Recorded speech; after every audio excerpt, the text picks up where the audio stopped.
오늘 오전 정무수석과 민정수석 또 홍보소통수석 등 이 대통령실의 수석급 참모진에 대한 추가 인선안이 발표가 됐습니다. 대통령실의 발표를 먼저 직접 들어보시겠습니다. 우상호 정무수석입니다. 여야를 초월한 소통은 물론 국민 갈등을 해소하고 통합을 이끌 적임자입니다. 다음은 이규현 홍보소통수석입니다. 새 정부의 개혁 의지와 국민 소통을 이끌 적임자이며 언제나 국민과의 소통을 최우선으로 두고 업무에 임할 것입니다. 마지막으로 오광수 민정수석입니다. 검찰 출신으로 이재명 대통령의 검찰개혁의 철학을 깊이 이해하고 있는 인사입니다. 검찰개혁에 대한 대통령의 의지를 뒷받침할 것입니다. 이 대통령은 국민 통합과 소통을 통해 민생 문제 해결에 집중해달라고 당부했습니다. 자, 저희가 좀 한 사람씩 좀 살펴보면서 설명해 올리도록 하겠습니다. 우상호 정무수석은요, 민주당 비대위원장과 원내대표를 역임한 4선 중진 의원이고요. 또 오광수 민정수석, 특수부 검찰 출신이죠. 지금 화면에 좀 나오고 있습니다. 그리고 이규현 이 홍보소통수석입니다. 전 JTBC 대표이사, 또 선대 공보특보를 지내기도 했습니다. 먼저 우리 최병천 소장께 여쭤봐야 될 것이 인선에는 메시지가 있을 텐데 저 인선의 메시지는 뭐라고 이해를 하면 되겠습니까? 가장 큰 특징은 실행력이라고 볼 수 있을 것 같습니다. 네. 우상호 의원님이라든가 지금 이제 이규현 의원이라든가 이런 분들의 공통점이 네네.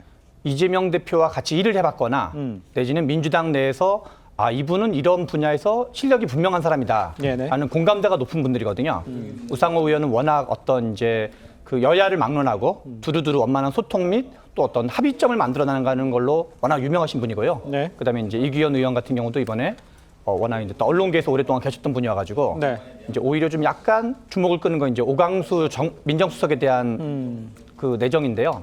오광수 민정수석은 여러 가지 논란이 있지만 실은 사법연수원 18기 동기이기 때문에 그런 것까지를 다 논란까지를 고려하고 이재명 대표가 아마 직접 선택하지 않았을까 하는 생각이 듭니다. 네, 알겠습니다. 소통과 통합이고 이제 오광수 변호사 이야기를 잠깐 언급해 주셨는데 앞서 오광수 변호사 이제 민정수석 내정설이 나오자 법여권 일부에서 사실 우려의 목소리도 나오기도 했었습니다. 대통령실에서는 이런 우려를 의식을 해서 오늘 이렇게 입장을 밝혔는데 지금 화면에 지금 나오고 있습니다만 사법개혁은 법으로 하는 것이다. 이 오광수 민정수석의 사법개혁에 대한 의지를 확인을 했다. 이렇게 이야기를 했죠.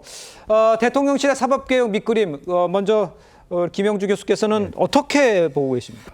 아마 이제 문재인 대통령 시절에 실제로 보면 이제 오광수 민정수석을 했다는 것은 그때 민정수석 파동이 많이 있었습니다. 조국 전 장관 그리고 또 신은수 민정수석도 사퇴를 하고 뭐 왔다 갔다 하는 부분들이 있었기 때문에 실제로 보면 한편으로 보면 이재이다 그렇게 할 수 있습니다. 그러니까 검찰을 제대로 이해하지 못하고 검찰 밖에서 자꾸 검찰을 컨트롤하는 것이 사실은 덕이 되지 못했다라고 하는 것이고 오히려 제대로 된 뭐 특수통 검찰을 이해할 수 있는 깊이 있는 이해가 있는 사람으로 하여금 어떤 검찰 개혁을 하는 것이 훨씬 더 이 그립감을 아주 세게 갖는 이재명 대통령 입장에서 그런 스타일이다 그렇게 보여줄 수 있었고 또 한편으로는 아마 이 대통령이 후보 시절에 이러한 인물을 선거했을 때 반발을 예상 못했겠습니까? 충분히 그렇죠. 예상했다. 이미 어떤 면에서 보면 준비된 어떤 대통령으로서의 어떤 노미네이트 된 사람이었기 때문에 당내에서 이런 어떤 혼란과 문제제기가 있다 하더라도 전혀 그것을 받아들이기보다는 밀어붙이는 그런 으로 인해서 당도 좀 다잡아서 정리하는 그런 측면이 없잖아 있고요. 그다음에 이분이 또 전주고등학교 출신이고 호남분이고 사시 동기단 말이죠. 그렇기 때문에 기본적으로 그 전부터 아마 정승호 의원과 함께 이 정권이 들어왔을 때 어떻게 하겠다는 충분한 교감이 있었다 그렇게 봐야 됩니다. 알겠습니다. 내부에서 반발도 있었지만 어차피 이 이재명표 검찰 개혁에는 특수부 상황 또 검찰을 잘 알고 있는 오광수 변호사가 해야 된다라고 의지가 담겼다 이렇게 말씀을 해주신 것 같아요. 자, 그런데 이제 오광수 변호사에 대한 이 민정수석 내정설에 대해서 신중해야 한다던 이 민주당 서영교 의원은요 오늘 입장을 바꿨습니다. 한번 직접 들어보겠습니다. 특수통 검사 출신 네, 오광수 네, 변호사, 네. 민정수석 내정설이죠 아직까지. 민정수석이라고 하면 아주 중요하기 때문에 예. 예, 함께 일해왔던 많은 사람들 중에서도 좋은 사람이 있을 거다 이렇게 생각하고 있습니다. 윤석열과 같이 있었다. 예. 뭐 이런 특수통 검사로 같이 예. 있었다. 이런 거는 제가 보기엔 크게 좋은 것은 아니다 예. 이런 생각이 들어서 좀 더 보시고 신중하게 아직까지 찾으시면 분명한 좋겠다. 설이군요. 인사는 대통령님의 권한입니다.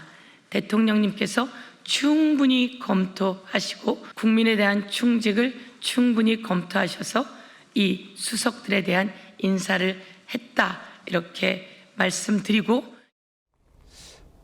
조윤삼 부의장께 여쭤봐야 될 것 같아요. 뭐 입장이 바뀌었는데 어떤 글쎄요 이제 뭐 나가야 될 선거도 있고 하니까 거기에 포커스가 맞춰진 겁니까? 어떻게 해석을 하면 좋겠습니까? 네, 서영교 의원 입장에서는 이번 오광수 수석 내정설에 대해서 어떻게 보면 국회 내부라든가 아니면 시민단체에서 가지고 있는 그런 우려되는 지점에 대해서 예. 설명을 했다라고 할 수가 있겠죠. 이미 이러한 부분들을 충분히 고려해서 이재명 대통령이 오광수 신임 수석을 임명하고자 결정을 한 상황에서라면 네네. 당연히 임명권은 대통령에 있지 않겠습니까? 예. 거기에 대해서는 서영교 의원 입장에서 그 원칙을 당연하게도 존중을 하고 그러한 입장을 따르는 것이 온당하겠죠. 그러한 측면 살펴보게 된다면 일단 원론적으로 그러한 입장을 전달했으나 대통령이 결정한 부분에 대해서는 이를 충실히 이해하고 따른다는 측면을 살펴볼 수가 있겠고요. 네. 사실 이번 오광수 수석의 경우에도 일각에서는 우려가 있는 건 사실입니다. 과연 특수통 출신 검사가 검찰 개혁을 제대로 완수할 수 있을 것이냐는 우려가 있긴 하지만 예. 저는 달리 볼 수도 있는 부분이 그만큼 특수통을 잘 알기 때문에 특수통에 대한 개혁을 할 수가 있다. 검찰 개혁의 요체는 특수통 개혁이라고 할 수가 있거든요. 네네. 특수부 검사가 사실상 정치 검사로서의 그런 이런 역할을 많이 해왔기 때문에 검찰 개혁이 필요한 부분이었습니다.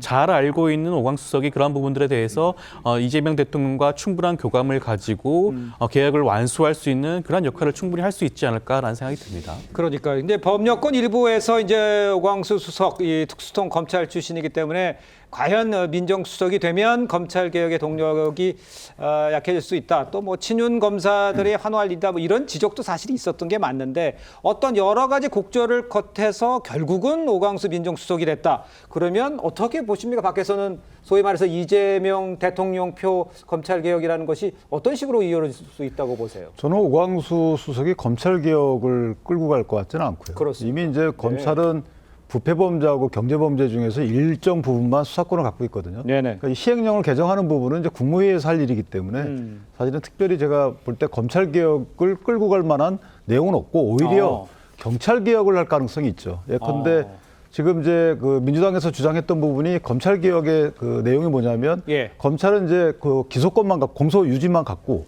그다음에 나머지는 중수청을 세워서 뭘 만들자는 것인데 그럼 중수청을 만들게 되면 이게 경찰인지 검찰인지 예. 또 소속의 법무부인지 행정부인지에 대한 아직까지 여러 가지 갈래가 안 타졌단 말이에요. 그러니까 이것은 경찰 관계자나 아니면 누가 민정수석을 하게 되면 사실은 경찰 개혁은 쉽지가 않아요. 따라서 이재명 대통령 입장에서 보면 이제는 경찰 개혁 또는 경찰 권력의 합리적 행사 기준을 마련하는 것이 예. 오히려 대통령 입장에 더 소명 의식을 갖고 있을 수 있어요.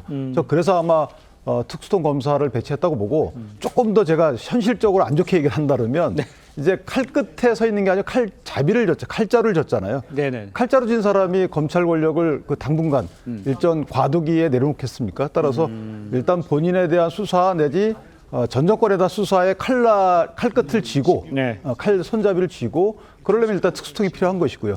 또 하나는 제가 아까 말한 제도적 정비를 위해서는 경찰에 관련된 여러 가지 정비가 더 필요한 사안이기 때문에 예. 오히려 오광수 전 검사장이 더 필요하지 않았을까.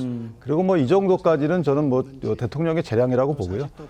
다만 이제 서영교 의원의 저런 그 돌변, 표변 이런 부분은 이제 수직적 당장관계로 보여주는 것이 아닌가. 예, 알겠습니다.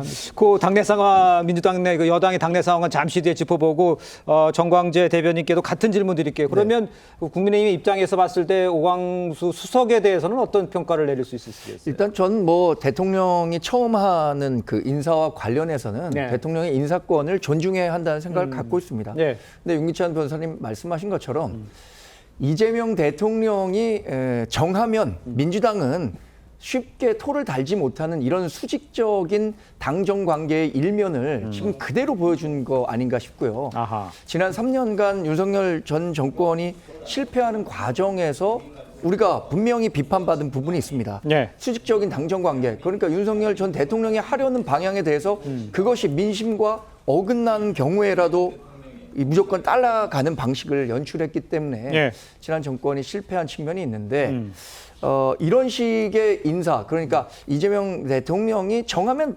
끝난다라는 식의 이미지들을 벌써부터 심어주는 것은 저는 그 이재명 대통령의 국정 운영에도 상당한 부담이 되지 않을까 싶습니다.